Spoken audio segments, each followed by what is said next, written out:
আমার সম্মানিত ইলেকট্রিশিয়ান ভাইরা, আসসালামু আলাইকুম। এই যে মোটরটার কয়েলটা একটু বার্নিশ করলাম, আর আপনার এই বেয়ারিং সিল এইগুলো নতুন সব দিয়ে তারপরে এই যে ফিটিং করতেছি। এই যে দেখেন, সুন্দরভাবে একটু বার্নিশ করে নেব। বার্নিশ করে নেওয়ার পরে তারপর একটু হিট দিয়ে ফিটিং করব। তো এই ধরনের ভিডিও পেতে লাইক কমেন্ট করে পাশে থাকবেন ইনশাল্লাহ। তো আমরা সব সময় চেষ্টা করব আপনাদের নিত্য নতুন ভিডিও দিতে। আমরা চেষ্টা করি আপনাদের সব সময় একটা শিক্ষণীয় ভিডিও দিতে, কিন্তু আপনারা যদি ভিডিওগুলো দেখেন তাহলে দেওয়ার জন্য এইসব ভিডিও বানাতে ইচ্ছুক হয় ভাই। তো এই মোটরটা সেটিং করলাম সামনের।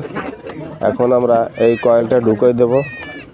ঢুকাই দিয়ে তারপর নাটগুলো জাম দিয়ে সিলটা লাগাই চেক দেব যে মোটরটা ঠিক আছে কি না। তো পাশে থাকবেন লাইক কমেন্ট করে ইনশাল্লাহ। সব সময়ের জন্য আমরা চেষ্টা করি আপনাদের একটা জিনিস দেখানোর জন্য। এই যে দেখেন, নাটগুলো টাইট দিচ্ছি। এখন টাইট দেওয়ার পরে আমরা চেক করব। এই যে সুন্দরভাবে বসাইয়ে তারপরে এই যে একটু বসাই দিতে হবে। এখন হয়ে গেছে, এবার আমরা চেক দেব। তো আপনারা সবাই ভালো থাকবেন, সুস্থ থাকবেন।